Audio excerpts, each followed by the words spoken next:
From the porch of my old farmhouse in rural Vermont, I watch my grandchildren chase each other through the tall grass, their laughter rising like a melody under the amber glow of the setting sun. At 70, with silver hair and hands worn by years of hard work, I'm a grandmother now, surrounded by family.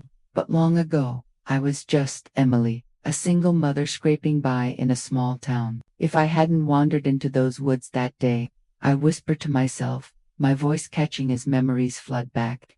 It all began on a crisp autumn afternoon in 1995, when fate led me to a lost boy in the forest, and my life changed forever. That day, I was a 28-year-old single mother, exhausted from a long shift at the local diner. My 4-year-old daughter Lily was at home with a neighbor.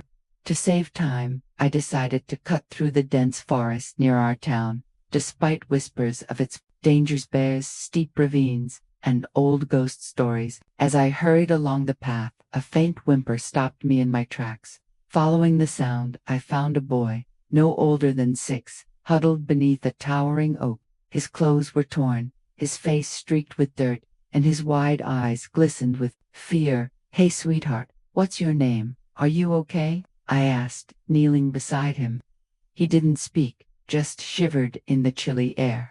My heart ached for him. I wrapped my scarf around his shoulders, lifted him gently, and carried him back to my small apartment above the diner. At home, I warmed some leftover soup and gave the boy a clean sweatshirt of Lily's to wear.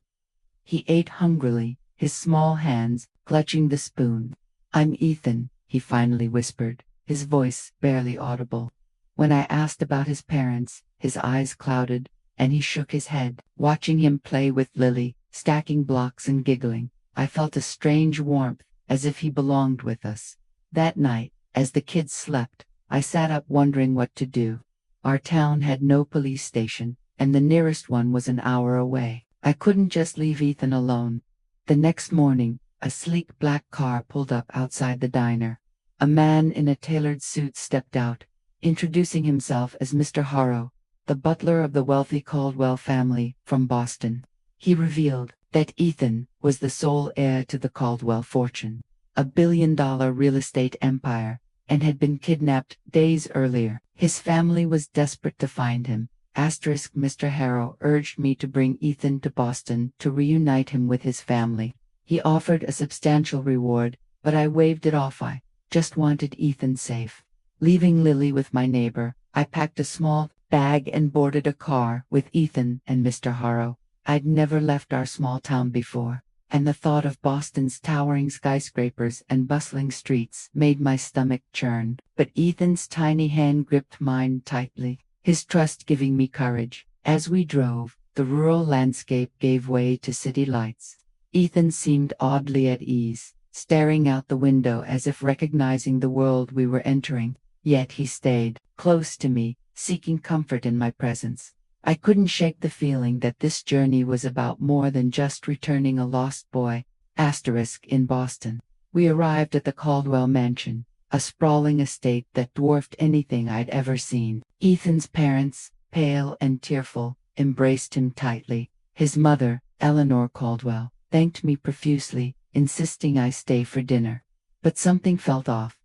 Mr. Harrow's cold glances and the hushed conversations among the staff unsettled me. That night, as I tucked Ethan into bed, he whispered, "They don't want me here." Confused, I pressed him for details. He revealed that he'd overheard his uncle, Richard Caldwell, talking about getting rid of him to secure the family fortune.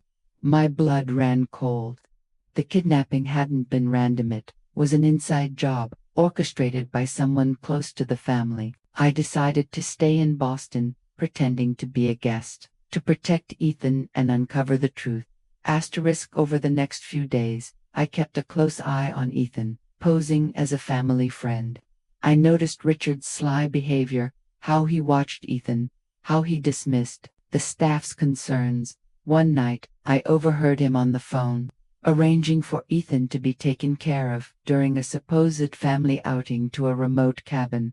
My heart raced. I had to act fast. Under the guise of taking Ethan for a walk, I slipped him out of the mansion and hid him in a motel on the city's outskirts. There, I contacted a local journalist I'd met at the diner years ago, someone I trusted to expose corruption. Together, we gathered evidence, recordings of Richard's calls, documents proving his financial motives. But Richard's men were closing in. One night, they tracked us to the motel. I grabbed Ethan and fled into the nearby woods, hiding as their flashlights swept the darkness. Hiding in the woods. I realized I couldn't keep running forever. Ethan deserved a safe, happy life, and I couldn't let greed destroy him.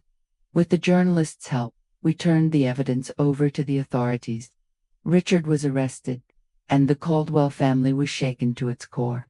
Eleanor, devastated by her brother's betrayal, begged me to stay in Ethan's life, offering me a place in their home. But I had Lily to think about.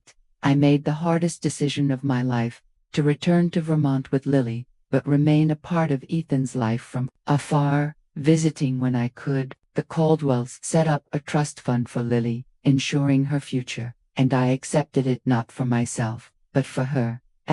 Years passed, and Ethan grew into a kind, brilliant young man, managing the Caldwell empire with integrity. He never forgot me, calling me his second mom. Lily, too, thrived, attending college thanks to the trust fund. I eventually moved closer to Boston to be near Ethan, and our family's blended holidays filled with laughter, shared meals, and love. Now, as I watch my grandchildren play, I see Ethan's children among them, their eyes sparkling with the same curiosity he had as a boy. My heart swells, knowing I didn't just save a child that died, built a family that spans worlds, bound by love, not blood. What would you have done if you found a lost child who turned out to be part of a bigger story? Share your thoughts below. If you enjoyed this story, please subscribe to our channel for more tales of courage, love, and unexpected twists.